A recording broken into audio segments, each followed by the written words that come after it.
नमस्कार, आप देख रहे हैं जनता टीवी और मैं हूं आपके साथ अभिषेक। ताबड़तोड़ का वक्त हो गया, लेकिन इससे पहले बड़े खबर के साथ शुरुआत करते हैं। लखनऊ ले चलते हैं। लखनऊ में मुख्यमंत्री योगी आदित्यनाथ जो 1.5 करोड़ के कामगारों को भरण पोषण भत्ता दे रहे हैं। मिलते थे वो भी तब मिलते थे जब शादी संपन्न होती थी, उसके 2 महीने के बाद भी नहीं मिल पाती थी। उसमें भी लूट खसोट अलग थी,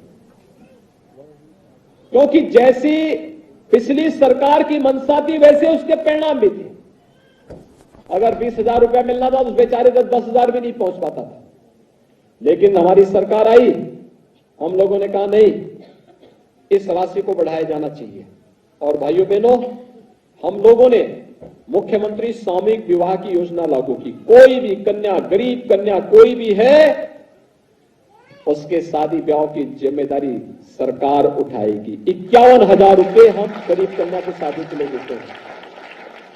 और श्रम विभाग ने तो गरीब कन्याओं की शादी के लिए 75,000 रुपए तक की राशि देना प्रारंभ किया।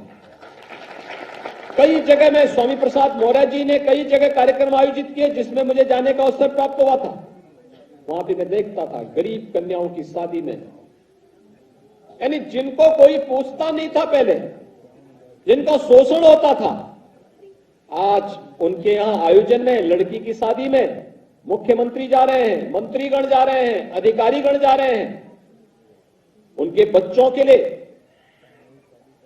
अच्छी स्कूल में एडमिशन की व्यवस्था, उच्च शिक्षा की व्यवस्था, इंजीनियरिंग कर रहे हैं तो इंजीनियरिंग में भी सहयोग की व्यवस्था, मेडिकल की पढ़ाई कर रहे हैं तो मेडिकल में भी उनको सहयोग की व्यवस्था, हर एक स्तर पर उन्हें सहयोग की व्यवस्था के साथ जोड़ा जा रहा है। और इन कार्यक्रमों को आगे बढ़ाने के साथ आपने देखा होगा कितने अच्छी योजनाएं सरकार ने की।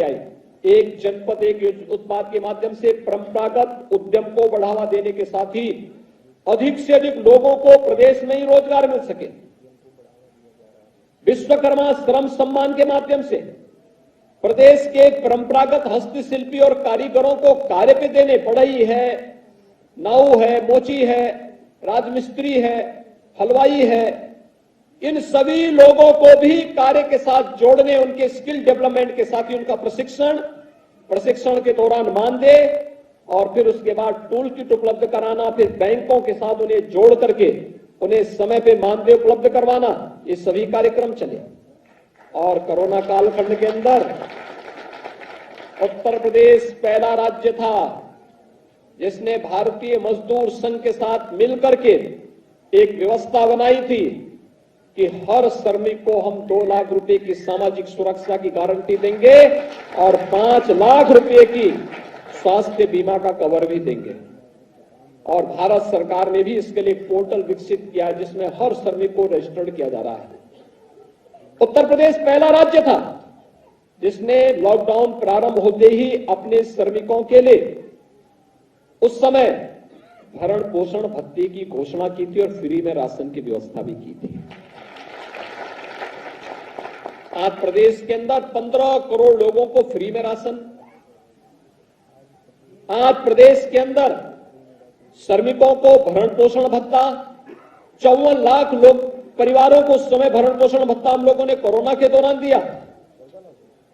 और इसके साथ ही प्रदेश के अंदर जो 40 लाख कामगार और श्रमिक आए थे, लोग सोचते थे क्या करेंगे। हमने कहा उत्तर प्रदेश इतना बड़ा है, ये 40 लाख लोग उत्तर प्रदेश के ही हैं, उत्तर प्रदेश में ही कार्य करेंगे और उत्तर प्रदेश इनके कार्य करने से समृद्ध होगा। उत्तर प्रदेश पर ये बोझा नहीं, बल्कि उत्तर प्रदेश की उपलब्धि है कि अपने लोग अपने घर में वापस आए हैं, उनको घर में ही हम काम दे देंगे। लेकिन जिन राज्यों को छोड़ करके जाएंगे, जिन लोगों ने इनको विकसित किया, प्रताड़ित किया, भगाया है, आप देखना वहां पर समस्या खड़ी होगी। और हुआ ही वही। जिन राज्यों ने उनके साथ दुर्व्यवहार किया, आज वहां उद्योग धंधे बंद हो गए, लेकिन उत्तर प्रदेश में चालू हो गए। उत्तर प्रदेश में नए नए उद्योग चालू हो रहे हैं क्योंकि ये स्किल जो हमारा था ये हमारे पास वापस आया। उत्तर प्रदेश के अंदर उन्होंने अपना योगदान देना प्रारंभ किया और आज वह कार्यक्रम आगे बढ़ रहा है।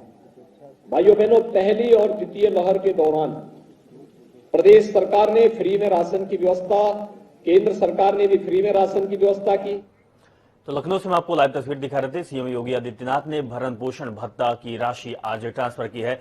इसी बीच एक बड़ी खबर आ रही है। लखीमपुर खीरी मामले में पुलिस ने चार्जशीट दाखिल की है। यूपी पुलिस ने दाखिल की है 5000 पन्नों की चार्जशीट। तो बड़ी खबर आपको दिखा रहे हैं। अजय मिश्रा टेनी का बेटा आशीष मुख्य आरोपी माना गया है और वीरेंद्र शुक्ला पर सबूत छिपाने का आरोप भी लगा है। तो चार्जशीट के साथ पेन ड्राइव और डीवीडी भी दाखिल की है। तो बड़ी खबर आपको दिखा रहे हैं। लखीमपुर खीरी का मामला है जो किसानों का हत्या के मामला जुड़ा हुआ है और इसमें चार्जशीट आज ने दाखिल की गई है, जिसमें से टेनी का बेटा आशीष मुख्य आरोपी है। वहीं एक पर सबूत छिपाने का आरोप लगा है। साथ में चार्जशीट के साथ पेन ड्राइव और डीवीडी भी दाखिल की है। बता दें कि इस मामले में कुल 14 आरोपी है। अनूप कुमार सिंह हमारे संवाददाता जुड़े हुए जानकारी साझा करेंगे। अनूप कुमार सिंह, चार्जशीट दाखिल की गई है।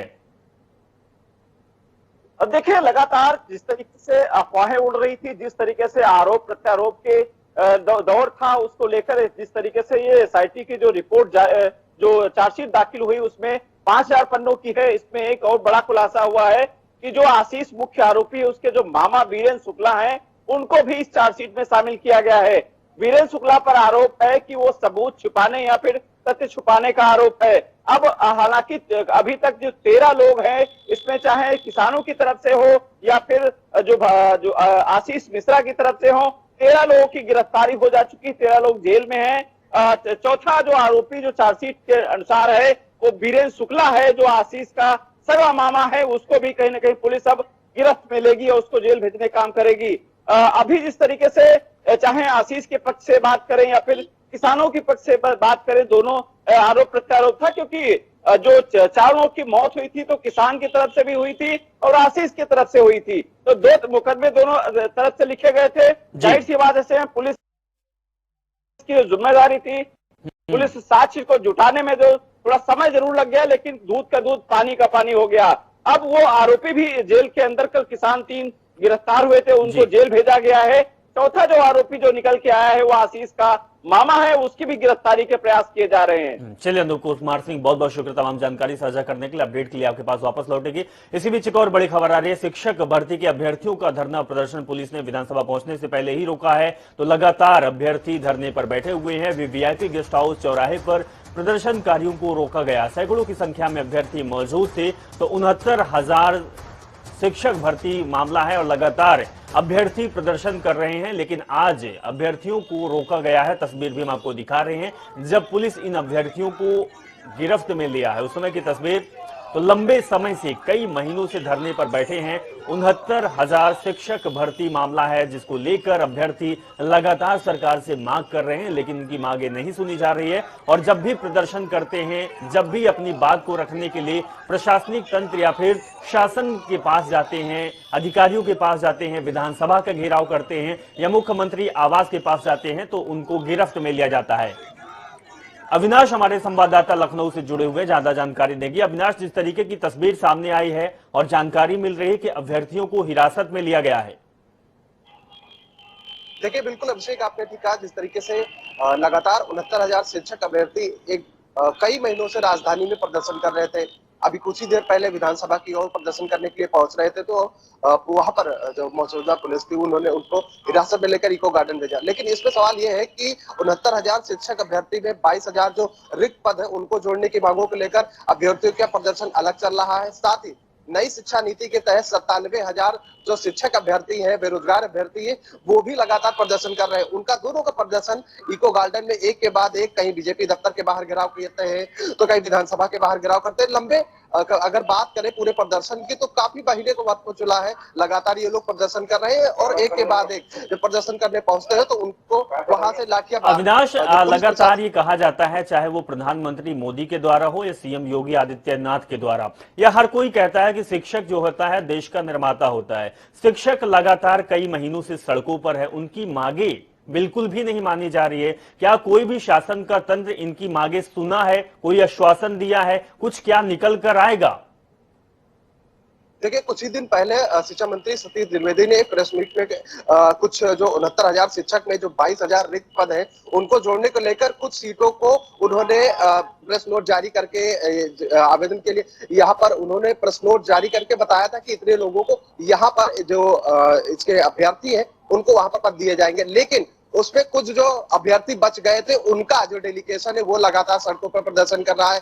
97,000 जो शिक्षक अभ्यर्थी हैं वो भी लगातार प्रदर्शन कर रहे हैं। तो अलग अलग कहीं ना कहीं राजधानी लखनऊ में जो युवा बेरोजगार है लगातार प्रदर्शन कर रहे हैं। चुनाव भी नजदीक है, ऐसे में कहीं ना कहीं उत्तर प्रदेश सरकार ये चाहती है कि कहीं ना कहीं जो शिक्षक अभ्यर्थी है उनको कहीं ना कहीं आश्वासन दिया जाए, मगर अभी तक चलिए बिल्कुल अविनाश से देखने वाली बात होगी क्या होगी कि इन अभ्यर्थियों को दिलासा मिलता है या तो फिर रिक्त पदों की भर्ती इनकी होती है। बहुत बहुत शुक्रिया अविनाश हमारे साथ जुड़ने के लिए। चलिए अब ताबड़तोड़ की खबरों के सिलसिले को आगे बढ़ाते हैं और फटाफट खबरें देखते हैं। मुख्यमंत्री योगी आदित्यनाथ ने लोक भवन में पूर्व राज्यपाल राम नाईक की ओर से लिखित पुस्तक कर्म योद्धा और विधानसभा अध्यक्ष हृदय नारायण दीक्षित की तरफ से लिखित रचनावली का विमोचन किया है। 10 खंडों में लिखित पुस्तक रचनावली में दशकों पुरानी भारतीय परंपरा, साहित्य, वेद पुराण और राजनीति का समागम है। विधानसभा अध्यक्ष हृदय नारायण दीक्षित अब तक कुल 32 पुस्तकें लिख चुके हैं। मुख्यमंत्री योगी आदित्यनाथ के सदन में भाषण पर आधारित संकल्प एवं संकल्प शीर्षक में पुस्तक है। वहीं पुस्तक विमोचन के कार्यक्रम में कई मंत्री और नेता भी शामिल रहे। सीएम योगी आदित्यनाथ ने राजधानी लखनऊ के सिविल अस्पताल में 15 से 18 साल के बच्चों के कोविड टीकाकरण का शुभारंभ किया है। मुख्यमंत्री योगी आदित्यनाथ ने मौके पर कहा कि कोरोना की तीसरी लहर और ओमिक्रॉन वेरिएंट को देखते हुए सरकार सतर्क है और सभी एहतियात बरतने जा रही है। उत्तर प्रदेश में बच्चों के टीकाकरण अभियान की शुरुआत के पहले दिन 1,40,00,000 बच्चों को वैक्सीन लगाने का लक्ष्य रखा गया है। वहीं सीएम योगी ने कहा कि दूसरी लहर में जिस डेल्टा वेरिएंट से लहर ने धूम मचाया है उसकी तुलना में ओमिक्रॉन कमजोर है, जिसका संक्रमण की दर काफी तेज बताई जा रही है। फिर भी हमें सुरक्षा रखना बहुत जरूरी है। मुख्यमंत्री योगी आदित्यनाथ आज अमेठी में जन विश्वास यात्रा का स्वागत करेंगे। इस दौरान सीएम एक विशाल जनसभा को भी संबोधित करेंगे। इस कार्यक्रम में अमेठी सांसद, केंद्रीय मंत्री स्मृति ईरानी सहित कई मंत्री भी शामिल होंगे। अमेठी में आयोजित सीएम योगी के कार्यक्रम के दौरान जिले को आज बड़ी सौगात मिलेगी। सीएम योगी जिले में 200 बेड कोविड-19 अस्पताल का लोकार्पण करेंगे। साथ ही जिले में कई विकास कार्यों का जायजा भी लेंगे। कन्नौज में आयकर विभाग की छापेमारी लगातार चल रही है। सपा एमएलसी पुष्पराज जैन के घर और फैक्ट्री में आईटी की लगातार छापेमारी चल रही है और जिसमें पैसा भी बरामद हुआ है। पुष्पराज जैन से कानपुर के आयकर विभाग ऑफिस में पूछताछ भी चल रही है। हालांकि आयकर विभाग को अभी तक पंपी के यहां से मात्र 3.5 करोड़ की रकम ही मिली है। आयकर विभाग की छापेमारी के दौरान पहली बार सपा एमएलसी पुष्पराज जैन मीडिया के सामने आए। उन्होंने मीडिया से बातचीत करते हुए कहा कि आयकर विभाग की छापेमारी को पिकनिक बताते हुए प्रदेश सरकार पर तंज कसा है। वहीं आयकर विभाग लगातार पुष्पराज जैन से पूछताछ कर रहा है। भारतीय जनता पार्टी के राष्ट्रीय अध्यक्ष जेपी नड्डा आज उत्तर प्रदेश के दौरे पर हैं। अभय अम्बेडकर नगर से शुरू हुई बीजेपी की जन विश्वास यात्रा के लखनऊ के समापन समारोह में शिरकत करेंगे। इस दौरान जेपी नड्डा एक जनसभा को भी संबोधित करेंगे। लखनऊ में बीजेपी की रैली में शामिल होने से पहले जेपी नड्डा पूर्वांचल में होंगे। यहां बलिया जिले से शुरू हुई जनविश्वास यात्रा का आज बस्ती में समापन होगा। नड्डा शाम को लखनऊ प्रदेश कार्यालय में पदाधिकारियों के साथ बैठक भी करेंगे। बैठक में 2022 के चुनाव को लेकर आगे की रणनीति भी तैयार की जाएगी। आगामी विधानसभा चुनाव से पहले नेताओं का दल बदल भी लगातार चल रहा है। लखनऊ में समाजवादी पार्टी कार्यालय में आज कई दलों के नेताओं ने सपा पार्टी का दामन थामा। पार्टी अध्यक्ष अखिलेश यादव ने नेताओं को पार्टी की सदस्यता दिलाई है।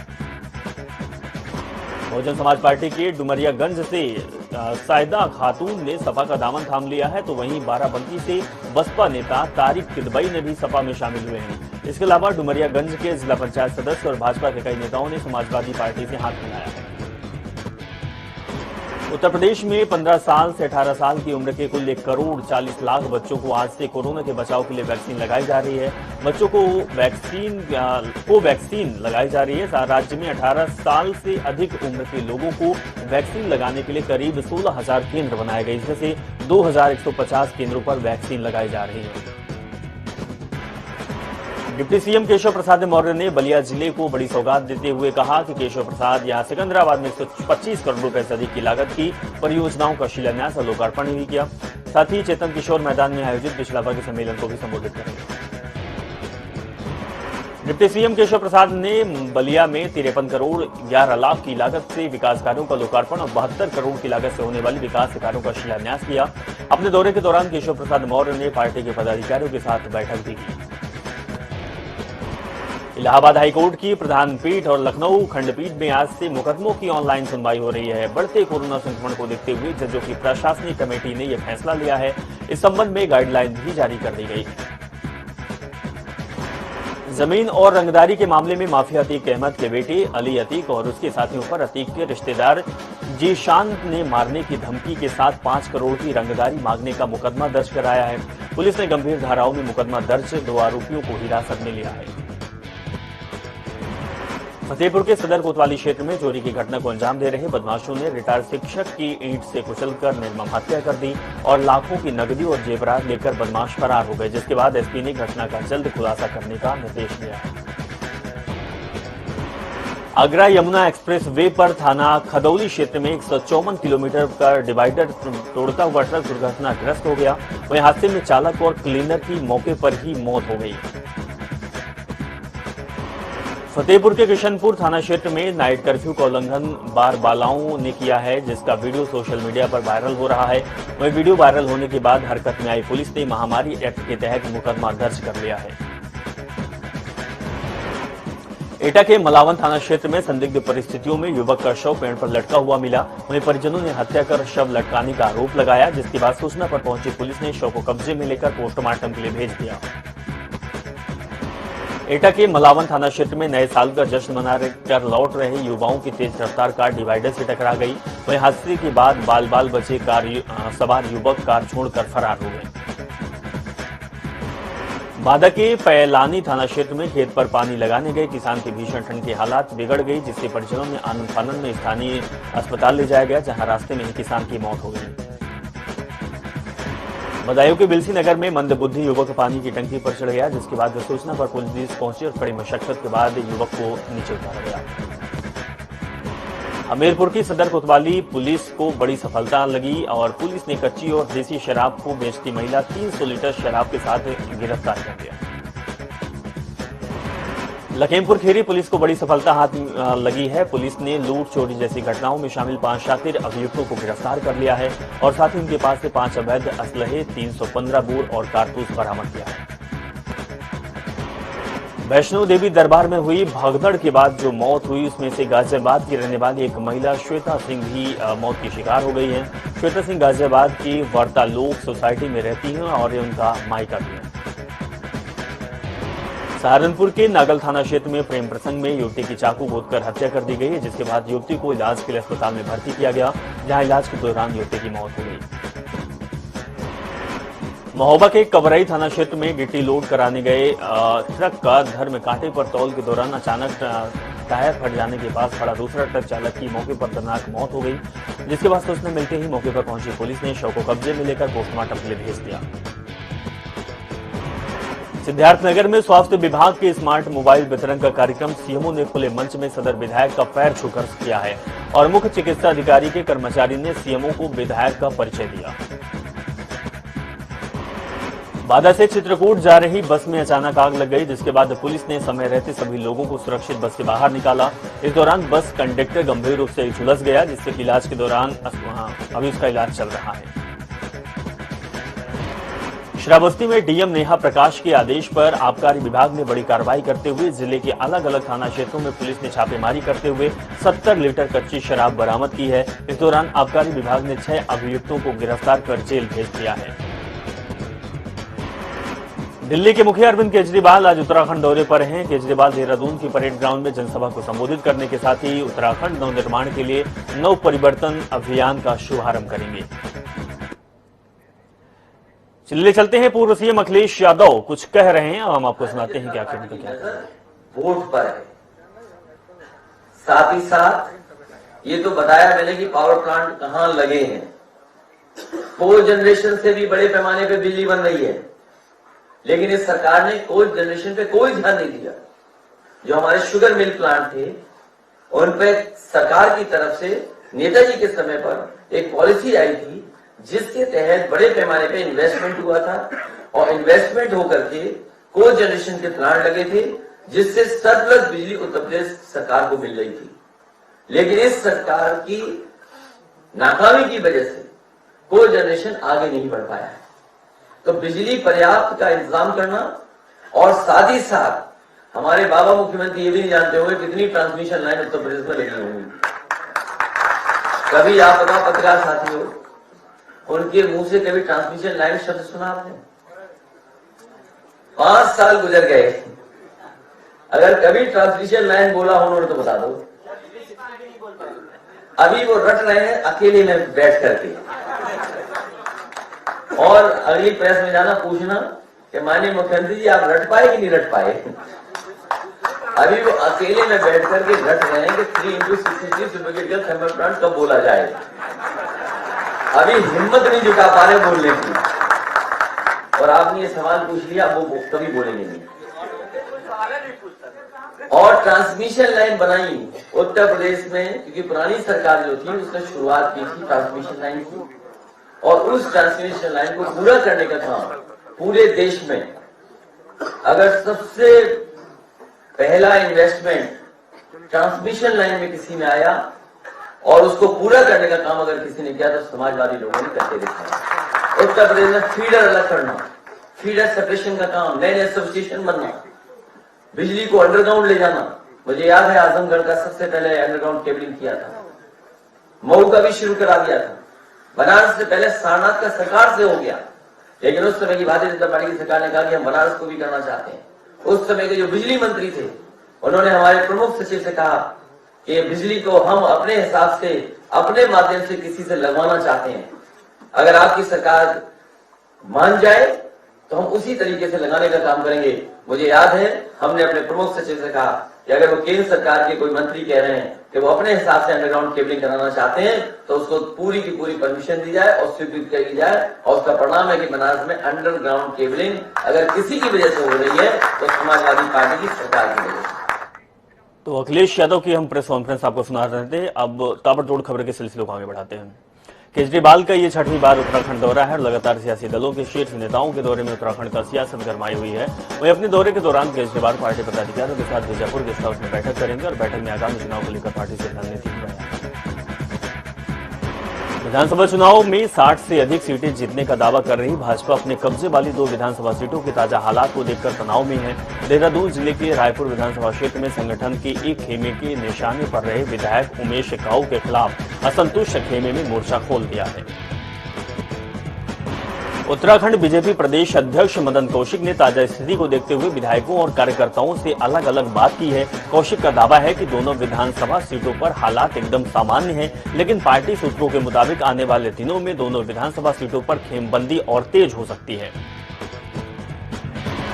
चमोली के बेराधार गांव में 50 बकरियों की जलकर मौत हो गई। वहीं आग लगने से गांव में अफरा तफरी मची हुई है, जिसके बाद राजस्व विभाग की टीम मौके पर पहुंची। उत्तरकाशी में मित्र पुलिस की ओर से नशा तस्करों पर कार्रवाई लगातार चल रही है, जिसके तहत पुलिस ने 1 किलो 610 ग्राम अवैध चरस के साथ एक तस्कर को दबोचा है। इस सफलता के लिए एसपी ने पुलिस टीम को 10,000 रुपए नगद के रूप में पुरस्कार भी दिया है। मसूरी में इस समय कड़ाके की ठंड पड़ रही है, जिसे देखते हुए समाज सेवी सोनिया आनंद रावत की ओर से गरीब, निर्बल और जरूरतमंद लोगों को कंबल वितरित किया गया है। इस मौके पर सैकड़ों की संख्या में महिलाएं और जरूरतमंद लोग मौजूद रहे। गोंडा के नगर कोतवाली क्षेत्र में पार्किंग में लगे बाइक की चोर उड़ा कर ले गए। वहीं बाइक चोरी की पूरी वारदात सीसीटीवी कैमरे में कैद हो गई, जिसके बाद पीड़ित ने चोर के खिलाफ थाने में शिकायत दर्ज कराकर कार्रवाई की मांग की। बाराबंकी में मरीज की जगह सवारियों को एम्बुलेंस में ढोया जा रहा, जिस एम्बुलेंस को टोल प्लाजा के कर्मचारियों ने शाहपुर टोल प्लाजा पर पकड़ लिया, जिसका वीडियो सोशल मीडिया पर वायरल हो रहा है। बहराइच में 15 से 18 साल की आयु वर्ग के युवक युवतियों को कोविड टीकाकरण का आज से शुभारंभ किया जाएगा। प्रथम चरण में 2 लाख से ऊपर किशोर किशोरियों को वैक्सीन लगाई जा रही है। बता दें कि टीकाकरण के लिए जिले में 65 वैक्सीनेशन सेंटर भी बनाए गए हैं। बादा में अनियंत्रित होकर स्कूटी डिवाइडर से टकरा गई, जिसमें स्कूटी सवार युवती गंभीर रूप से घायल हो गई, जिसके बाद राहगीरों की मदद से युवती को इलाज के लिए अस्पताल में भर्ती किया गया, जहां डॉक्टर ने युवती को मृत घोषित कर दिया। जालौन के उरई कोतवाली क्षेत्र में आपसी कहासुनी में युवक ने लाइसेंसी राइफल से अपने ही भाई को गोली मार दी। गोली लगने से युवक गंभीर रूप से घायल हो गया, जिसके बाद परिजनों ने युवक को इलाज के लिए अस्पताल में भर्ती कराया, जहां उसका इलाज चल रहा है। जालौन के कदौरा थाना क्षेत्र में खेत में पानी लग रहे किसान को ठंड लग गई, जिससे कि उसकी हालत गंभीर बन गई और इसके बाद परिजनों ने अस्पताल पहुंचाया, जहां किसान को मृत घोषित कर दिया गया। ताबड़तोड़ खबरों में बस इतना ही। आप देखते रहें जनता टीवी।